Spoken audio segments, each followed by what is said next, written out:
When, in the course of human events, it becomes necessary for one people to dissolve the political bands which have connected them with another, and to assume among the powers of the earth the separate and equal station to which the laws of nature and of nature's God entitle them, a decent respect to the opinions of mankind requires that they should declare the causes which impel them to the separation. We hold these truths to be self-evident, that all men are created equal, that they are endowed by their Creator with certain unalienable rights, that among these are life, liberty, and the pursuit of happiness, that to secure these rights governments are instituted among men, deriving their just powers from the consent of the governed, that whenever any form of government becomes destructive of these ends, it is the right of the people to alter or to abolish it, and to institute new government, laying its foundation on such principles, and organizing its powers in such form as to them shall seem most likely to affect their safety and happiness. Prudence, indeed, will dictate that governments long established should not be changed for light or transient causes, and accordingly all experience hath shewn that mankind are more disposed to suffer while evils are sufferable than to right themselves by abolishing the forms to which they are accustomed. But when a long train of abuses and usurpations, pursuing invariably the same object, evinces a design to reduce them under absolute despotism, it is their right, it is their duty, to throw off such government, and to provide new gods for their future security. Such has been the patient sufferance of these colonies, and such is now the necessity which constrains them to alter their former systems of government. The history of the present King of Great Britain is a history of repeated injuries and usurpations, all having in direct object the establishment of an absolute tyranny over these states. To prove this, let facts be submitted to a candid world. He has refused his assent to laws the most wholesome and necessary for the public good. He has forbidden his governors to pass laws of immediate and pressing importance unless suspended in their operation to his assent shall be obtained, and when so suspended, he has utterly neglected to attend to them.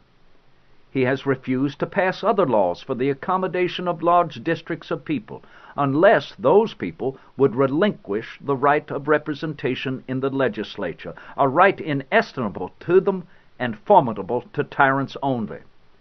He has called together legislative bodies at places unusual, uncomfortable, and distant from the depository of their public records, for the sole purpose of fatiguing them into compliance with his measures. He has dissolved representative houses repeatedly for opposing with manly firmness his invasions on the rights of the people. He has refused for a long time after such dissolutions to cause others to be elected, whereby the legislative powers, incapable of annihilation, have returned to the people at large for their exercise, the state remaining in the meantime exposed to all the dangers of invasion from without and convulsions within. He has endeavored to prevent the population of these states, for that purpose obstructing the laws for naturalization of foreigners, refusing to pass others to encourage their migrations hither, and raising the conditions of new appropriations of lands. He has obstructed the administration of justice by refusing his assent to laws for establishing judiciary powers. He has made judges dependent on his will alone for the tenure of their offices and the amount and payment of their salaries. He has erected a multitude of new offices, and sent hither swarms of officers to harass our people and eat out their substance. He has kept among us in times of peace standing armies without the consent of our legislatures. He has affected to render the military independent of and superior to the civil power. He has combined with others to subject us to a jurisdiction foreign to our Constitution and unacknowledged by our laws, giving his assent to their acts of pretended legislation, for quartering large bodies of armed troops among us, for protecting them by a mock trial from punishment for any murders which they should commit on the inhabitants of these states, for cutting off our trade with all parts of the world, for imposing taxes on us without our consent, for depriving us in many cases of the benefits of trial by jury, for transporting us beyond seas to be tried for pretended offenses, for abolishing the free system of English laws in a neighboring province, establishing therein an arbitrary government, and enlarging its boundaries so as to render it at once an example and fit instrument for introducing the same absolute rule into these colonies, for taking away our charters, abolishing our most valuable laws, and altering fundamentally the forms of our governments, for suspending our own legislatures and declaring themselves invested with power to legislate for us in all cases whatsoever. He has abdicated government here by declaring us out of his protection and waging war against us. He has plundered our seas, ravaged our coasts, burnt our towns, and destroyed the lives of our people. He is at this time transporting large armies of foreign mercenaries to complete the works of death, desolation, and tyranny, already begun with circumstances of cruelty and perfidy scarcely paralleled in the most barbarous ages, and totally unworthy the head of a civilized nation. He has constrained our fellow citizens taken captive on the high seas to bear arms against their country, to become the executioners of their friends and brethren, or to fall themselves by their hands. He has excited domestic insurrections amongst us, and has endeavored to bring on the inhabitants of our frontiers the merciless Indian savages, whose known rule of warfare is an undistinguished destruction of all ages, sexes, and conditions.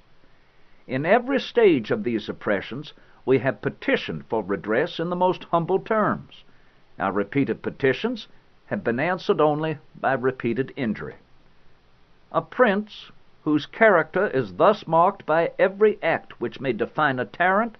is unfit to be the ruler of a free people. Nor have we been wanting in attentions to our British brethren. We have warned them from time to time of attempts by their legislature to extend an unwarrantable jurisdiction over us. We have reminded them of the circumstances of our emigration and settlement here. We have appealed to their native justice and magnanimity, and we have conjured them by the ties of our common kindred to disavow these usurpations, which would inevitably interrupt our connections and correspondence. They, too, have been deaf to the voice of justice and of consanguinity. We must, therefore, acquiesce in the necessity which denounces our separation, and hold them as we hold the rest of mankind, enemies in war, in peace friends. We, therefore, the representatives of the United States of America in General Congress assembled, appealing to the Supreme Judge of the world for the rectitude of our intentions, do in the name and by authority of the good people of these colonies solemnly publish and declare that these united colonies are, and of right ought to be, free and independent states, that they are absolved from all allegiance to the British Crown, and that all political connection between them and the state of Great Britain is and ought to be totally dissolved, and that as free and independent states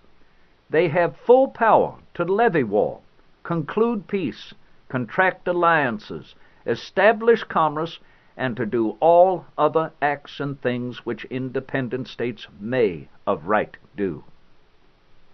And for the support of this declaration,